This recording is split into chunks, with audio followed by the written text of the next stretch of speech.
It takes a certain type of a leader to actually work hip to hip. Hello, everyone, and welcome to the New Rules of Work, a podcast from the Muse where we explore the changing landscape of work. Today, I am really excited to have Stacey Payne on the podcast. Hi, Stacey.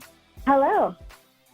So I want to embarrass you for a little bit by reading your bio. And so for those of you who don't know Stacey, she's the Chief People Officer at Dig, which is best known for their fast casual dig-in restaurants that are all across New York City and Boston, expanding rapidly, and they focus on preparing locally sourced ingredients. I was joking before we started recording this, but half of the Muse office eats at Dig In. It is one of our favorite spots. I think my co-founder probably is a multiple times a week customer of your restaurants. So I'm sure people who are in other cities besides New York and Boston are going to be seeing some Dig In restaurants soon. And then prior to joining Dig, Stacey, you were at a really wide variety of companies from Taco Bell, Plated, Compass, and Chipotle. So welcome to the New Rules of Work. It is so wonderful to be here. Thank you for having me. Well, I'm excited to dig in because I think there were a number of things kind of in your background and experience that I wanted to ask you about. So what I'd like to start with is when you and I have talked previously, you've mentioned a few times how you can trace many of your most kind of career advancing opportunities back to things that you made happen by leaning into your network and your relationships. So can you tell us a little bit more about your career journey and about how that relationship-based approach worked? Absolutely.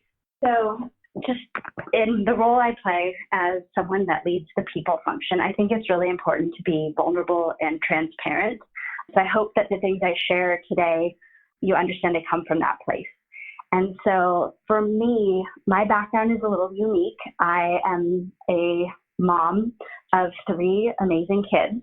I had my first child when I turned 16 years old, like literally 2 weeks after I turned 16. And so for me, my career journey really started as being like a teen mom and really having to be scrappy and look for opportunities so that I could both work and go to school. And so my first real relationship that helped me to sort of pivot into a career was meeting a friend of mine's dad at the restaurant that I was working at. He came in, I guess he had heard stories of us spending time together. He offered me an opportunity to work in his office. He owned a division of Northwestern Mutual, which is a financial services company. And he asked me to just come in and just be a sponge. And I was like, that just sounds amazing. I'd love to learn. I've never done that before. And so I did, and really had the chance to learn about business, from hiring and recruiting to how you bring people in and help them build out their business with marketing plans and learning and development. It was really a special experience for me, especially since I had no real career history in the past. And so from that, having someone take a chance on me was really, really special, but also encouraged me to go back to school, not just like community college, but actually go back, apply to a university and get a degree. And so I did that. And I think what was really impactful for me is, as you know, it's hard to get classes when you're in your senior year because you're trying to finish up. And he said to me, don't worry about it. We'll just pay you to answer the phone. And so I didn't go to work for a year, but I actually got paid just to be basically on call as part of the company. And so for me, that really meant a lot. First of all, someone taking a chance on me, not knowing what my life experience really was or my work history, but just knowing I had an attitude and an aptitude to learn. And I think the other is giving people the space to do the things that they really are passionate about, whether it's school or family, in order to really have a full life.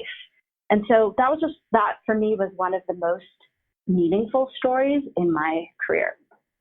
I mean, I love that. It really is such a testament to the power of both showing up and seizing the opportunity and like you said, being a sponge and learning on your part, but also the impact that one person can have when they see that potential in someone else and when they recognize it. And I think you make a really crucial point. They give that person the space to both develop who they are professionally, but also to really to have the ability to lean into other priorities in their life as well. And I think that to me, this makes so much sense because you're such an advocate for the importance of building inclusive relationships and inclusive workplaces. And what, as you've transitioned into leadership positions and had the opportunity to influence teams and cultures and companies, how do you think about building an authentically inclusive workplace? And, where do you think, what do you think great looks like? And where do you think companies are missing the mark? We've seen a shift in successful companies and what they do differently. For example, like I love going to Trader Joe's because one of the things they talk about is they want to hire people who are representative of the communities that they serve. And they would lean into that in everything that they do. And I think when you're in a bigger type of formal business, whether it's real estate development, financial services, and the like, it feels different because you're not actually seeing potentially your customer on the day-to-day. And so the reason I say that is because what we are seeing in big business now is that the uniqueness of who people are really do not just represent the communities that we serve, but represent the culture and values of the organizations that they represent. And I think there's been a shift, and it's been very hard for some traditional leaders to actually make that shift in thinking through what that means. And I know we talk about like diversity and inclusion and belonging, but for me, I personally believe it stems from the values that the leadership has, the organization has, so that we can create the culture that people are living in and attracted to on the day-to-day. Yeah. And to your point, it has to reflect the community around you, your customers, your product base. It's one of the reasons why I think it's so staggering that there are so many technology companies that are trying to serve quote unquote everyone, or at least a fairly, gender and racially and age-based, diverse segment of the US population. And yet their employee base is such a far cry from the people that they're trying to build for. Yeah, I think it takes work to do that. I know I mentioned this when we were talking earlier, and I hope I don't sound super provocative, but like culture at times can feel like the new C word, if that makes sense. And I know that sounds like terrible because we spend so much time focused on culture, and I believe in having strong and vibrant cultures. But I think a lot of times we go about it the wrong way. And I think that often you see that culture simply becomes a representative of how people are alike, whether it's physically or how they're thinking. And that's not how our country is, nor how our businesses should operate. We have a shared value system that I think we need to talk about a whole lot more as companies so that the culture then can stem from those shared values. Just like families have the same type of values, and then the culture in the family comes from that. And I think a lot of times we get it backwards, and we try and do things like have recognition programs or people eating together or paying for these amazing benefits, when what we really need to do is focus on what it means to be a unique individual and to really make sure that the breadth of an organization is represented by the people who both share the values, but also then think and act and speak and look different, so that we have a represented culture, so to speak, that really is a reflection of your customers and your employees and the product and all of that you're looking to get into the marketplace. So for me, that's really what diversity means when you do it the right way. Yeah, and I mean, I do think it's provocative in a really necessary way, right? Because I think that there's a lot of people in leadership who think that building a great culture means aligning a team of people to all seem the same.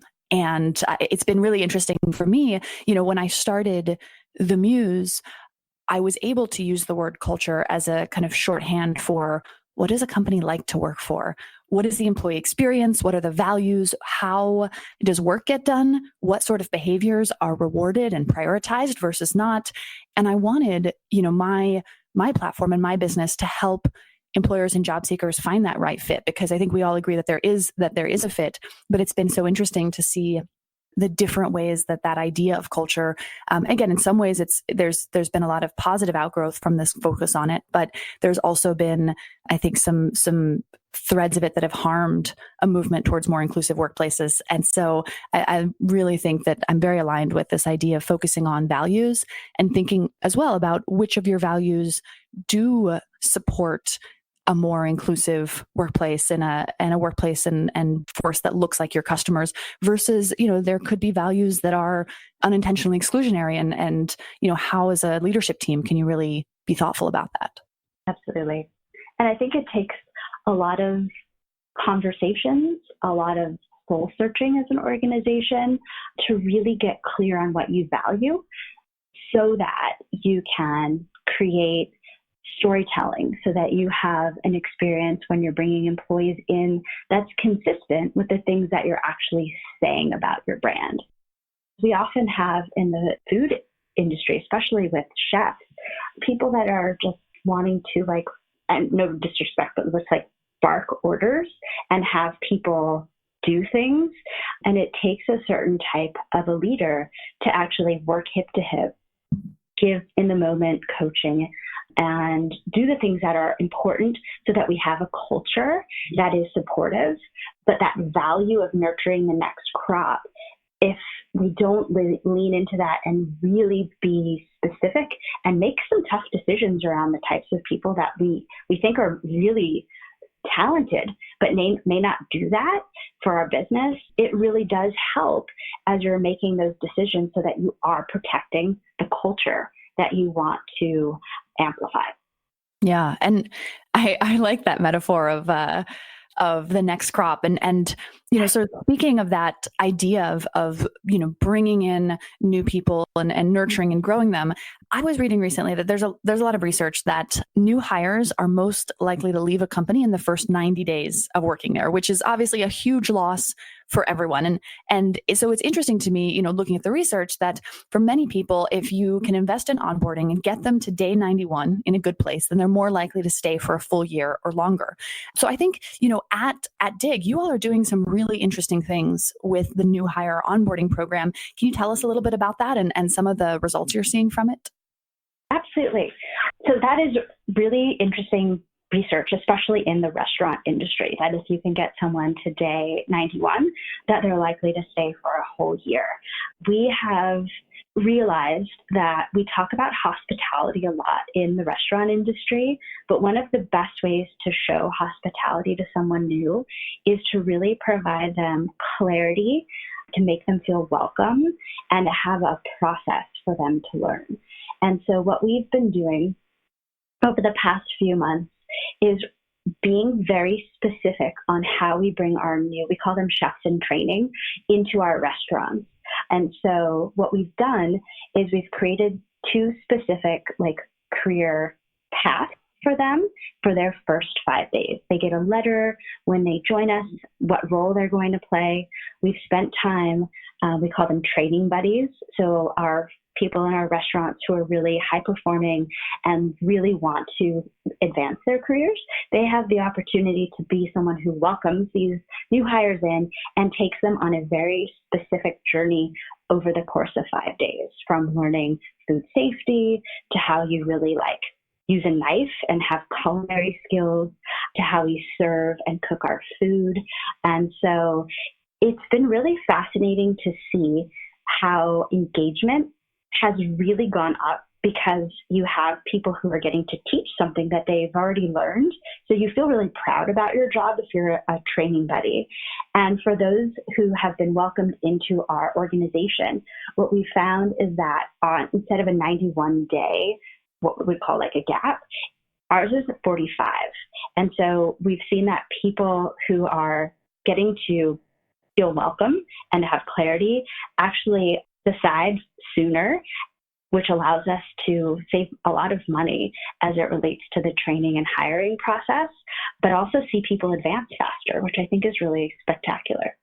Yeah, I mean, that's impressive on a couple of different fronts. And so then as you're thinking about, the career paths that these people take through the organization as they stay, as they grow, as they thrive, how do you think about helping employees build fulfilling careers? And I love getting to ask you specifically this question because, we've worked together when you were at Taco Bell with the Muse at Dig-In. And so I feel like I get a little bit of a sneak peek through some of the employee stories that you've told on the Muse. How do you think about helping employees invest in in their careers as they get past that onboarding phase and continue to grow within the organization? First and foremost, we have to be really clear with all of our employees that a traditional career path isn't how life is anymore. There is no, I do this and then I get promoted and then I get promoted and then I get promoted. With technology and the way things move in our culture as a country, we just have to be a lot more nimble and flexible. And so we start by really sharing that, like, we're going to get opportunities in your career. Sometimes it's a lateral pivot and sometimes it's a promotion. And sometimes you may work in a totally different part of a business in order to get that experience. And so having that conversation first and foremost is really important. I think that allowing people to experience other parts of an organization is really important. So one of the things that we do is Day in the Life series so that people can hear from other departments, whether it's real estate development, whether it's restaurant training and new restaurant openings, whether it's tech, what someone does on the day-to-day so that they can understand, really what the world is like. And if they're interested in actually exploring that so that they can then do an internal job shadow and really get mentored. So that's one piece. I also realized that learning within your four walls can be very limiting. And so we have really focused on getting people outside of Dig so that they can learn. And so we have two ways that we do that. For our restaurant leaders, we're in the fast casual business. So that's similar to like a Chipotle, like a Chopped, like a Sweet Green, which is, you're learning how to serve guests and cook. All of our restaurant employees, they actually cook everything from scratch, and which is really special. And so what we've found is that similar, if you're in the fine dining industry, if you want to learn, what you would typically do is you actually reach out to another chef, whether it's in another country or another city, you spend a week with them and you do something called a stage or months, where it's like basically an unpaid internship, which is really a great way to learn, but we know not practical in our business. And so what we've done is we've partnered with restaurants all over New York City and Boston so that our chefs can then go and we pay them to go. It's just like a regular day for them to go and learn from other chefs in either different culinary fields or with different backgrounds so that they can then be inspired and come back into the restaurant and just share what they've learned and cook some amazing specials and feel energized.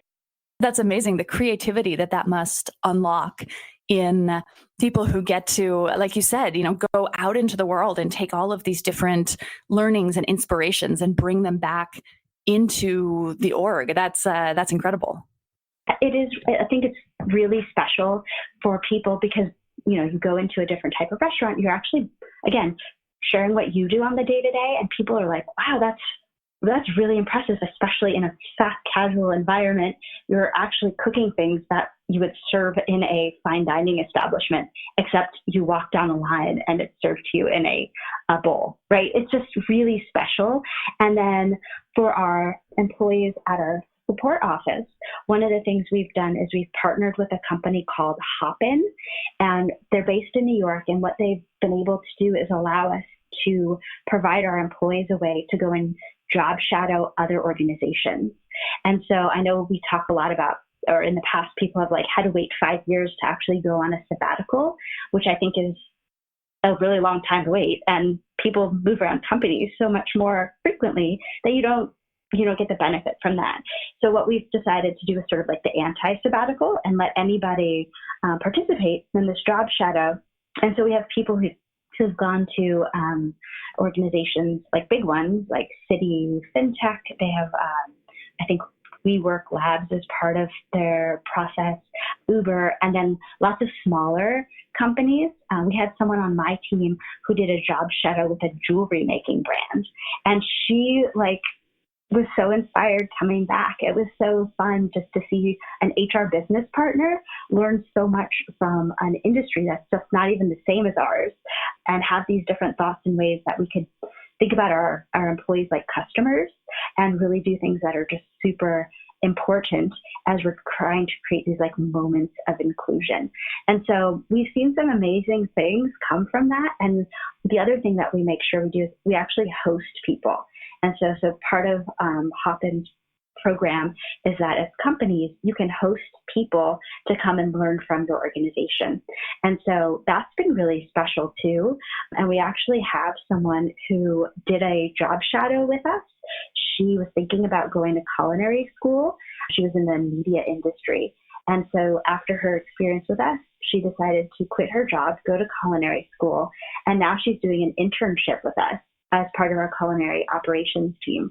So it's really a very different way to think about inspiring people and getting them to do something enlightening so that they can build their career and knowing they can stay with us, but also learn from other industries. We always think the grass is greener, and what we find is we leave jobs and realize they actually weren't. And so I'm just trying to create a space where people can actually see what grass is out there, get inspired, and then bring wonderful ideas back to a job they really love. I love that. I love that. And it is true. I mean, it's so easy to look at other companies and other industries and think that, I wouldn't have any of these frustrations or these problems if I went there. And you find that almost every industry has its own challenges. And I also like how core it seems to be to everything that you're doing to help people discover and live their values at work, which is so powerful. And so maybe as we wrap up then, although I hate to wrap up because I feel like we could dig into this for so much longer, but as we wrap up, I'd love to just ask you to share one piece of advice for someone listening today who is interested in leading with their values at work. Yeah, I think that we live in a world right now where obviously we need to earn a living. So that's a big part of how decisions are made. But we also have values that mean a lot to us. And I think back to a moment in my career where I was working in a smaller office environment, and actually a gentleman came up to me very upset. I was not in HR at the time. And he said something to the effect of I saw someone take a picture of a girl's, chest, down her shirt. I don't know what to do with this. This is so wrong. I can't believe that someone is doing that. And I was like, wow, we have to talk to our leader and report this. This is not okay. And so we did. And what we found is that pattern of behavior happened over the course of many months. We were the first people to actually really bring it to light. And the response that we got back was, why are you sharing this with us? This person has a family. We can't do this to him. And I was floored that I was reporting something that was in violation of another female in the workplace, and that this man was being protected. Totally protected. And so, I was a single mom at the time, and I just had to take a stand. So I left. Fortunately, I was also in grad school at the time and had some really great connections. And because I left, it actually opened up my real passion, because I got my first job at learning and development because of that actual decision that I made. But had I not really put my values above my pocketbook, so to speak, it would not have opened up my dream job. And fast forward, 20 years or so, and I have a career that I love. I'm able to work with people and help them live out their values too. And had that not happened, I wouldn't be where I am today. I mean, that's an incredible story. And I think just gets to the core of so many of the things I think you've stood for throughout your career and you've championed, which is giving people the community and the safety to understand their values and then the courage to stand up for them. So I love that. I wish we could talk for hours, but Stacey, thank you so much for spending the time with us today. I really appreciate it. If people are interested in learning more about you or about Dig and Dig In, what's the best place for them to go? Connect with me on LinkedIn. I'm a huge advocate of making connections and helping people. And then if you want to learn more about the company, obviously you can Google us or go to our web page, which is www.digin.com. And Kathryn, thank you so much for hosting.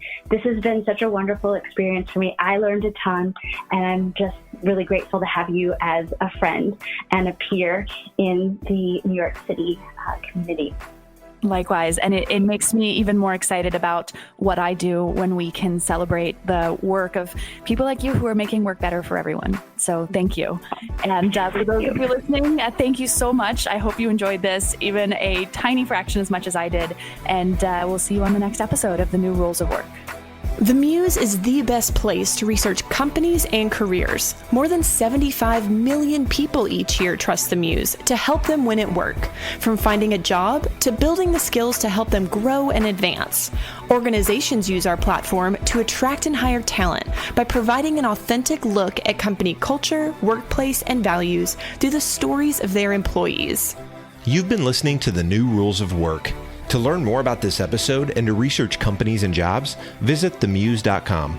To ensure you never miss an episode, subscribe to the show in your favorite podcast player. If you have any questions for The Muse or for host Kathryn Minshew, feel free to reach out to press@themuse.com. Thank you for listening. Until next time.